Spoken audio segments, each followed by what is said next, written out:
Bom, galera, a dica de agora é também com relação ao presidente da República e tem a ver com a questão da substituição e a sucessão do cargo de presidente. Quando o presidente é eleito com vice-presidente. Veja, o que fala o artigo 79 da Constituição? Pega lá, fala lá.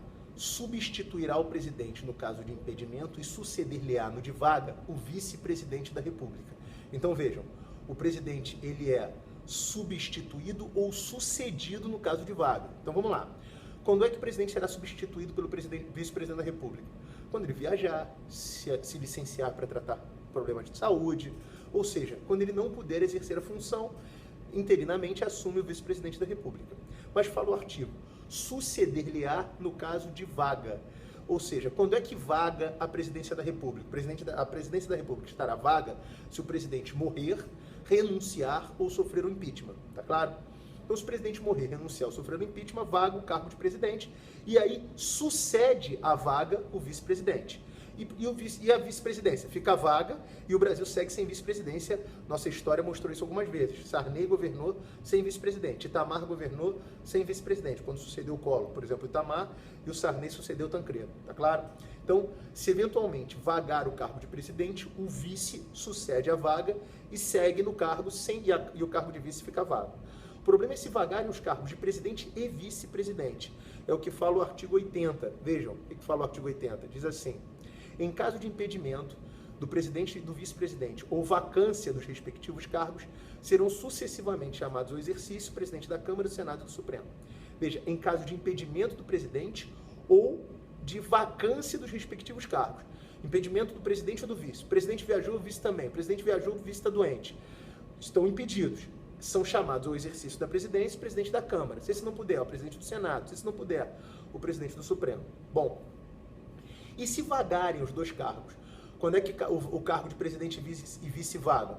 Em caso de morte, em caso de renúncia ou em caso de impeachment. Pois bem, no caso, se vagarem os cargos de presidente e vice, fala o artigo 80 que serão chamados ao exercício da presidência o presidente da Câmara, do Senado e do Supremo. Veja que a Constituição não fala que eles sucedem a vaga, tá claro, galera? Só sucede a vaga o vice-presidente da República. Se vagarem os cargos de presidente e vice-presidente da República, o que acontece? Para que eu possa preencher as duas vagas, eu tenho que fazer o quê? Novas eleições. Só que durante esse período, o Brasil não fica sem presidência. Estará no exercício da presidência o presidente da Câmara, do Senado e do Supremo nessa ordem. Professor, e se eventualmente... Por que na verdade é essa ordem, né, senhores? Tem a ver com a legitimidade. Eu estou falando isso porque é muito comum vocês acharem que o presidente do Senado vem na frente. Não vem. Veja, se o presidente morrer, assume o vice. Se o vice morrer, quem tem mais legitimidade para assumir o poder? Primeiro, o presidente da Câmara, porque a Câmara tem representantes do povo. Se esse não puder, o presidente do Senado, porque o Senado tem representantes dos estados. Se esse não puder, o presidente do Supremo, que esse nem eleito foi. Então, num grau de legitimidade política, o presidente da Câmara, do Senado e do Supremo, beleza? São chamados ao exercício e não à sucessão da vaga. Então, é muito comum você ver em prova falando o seguinte: em caso de impedimento do presidente e do vice, serão chamados para suceder a vaga o presidente da Câmara, do Senado. Não são chamados a suceder a vaga, são chamados ao exercício da função. O cargo vago tem que ser preenchido com novas eleições. Como é que se darão essas novas eleições? O artigo 81 fala aí, ó, vagando os cargos de presidente e vice, far-se a eleição 90 dias depois de aberta a última vaga. Então, vagou o cargo de presidente e vice, vamos ter eleições 90 dias depois.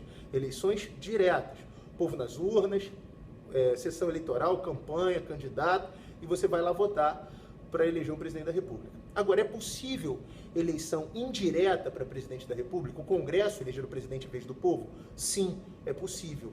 E isso está previsto no parágrafo 1º do artigo 81, que fala o seguinte: ocorrendo a vacância nos 2 últimos anos do período presidencial, a eleição para ambos os cargos será feita 30 dias depois de aberta a última vaga pelo Congresso Nacional na forma da lei. Nesse caso, quem elege o presidente, galera, é o Congresso Nacional e não o povo, tá claro? E essa eleição é feita 30 dias depois. Então imaginem uma linha do tempo de 0 a 4. 0, 1, 2, 3, 4 anos. Se até os primeiros 2 anos ocorrer a vacância do cargo de presidente e vice, as eleições serão diretas, a eleição será direta e será feita 90 dias depois. Se a vacância ocorrer nos 2 últimos anos presidenciais, a eleição será indireta e será feita 30 dias depois. Professor, quanto tempo essa pessoa vai ficar no poder que for eleito? O parágrafo 2º do artigo 81 fala lá. Em qualquer dos casos, os eleitos deverão completar o período dos seus antecessores. Então, em qualquer dos casos, o mandato é conhecido como mandato tampão. Ele vai concluir o período que faltava para aquele presidente e vice que foi eleito na legislatura certinho. Beleza, senhores? Essa é a dica aí. Até a próxima.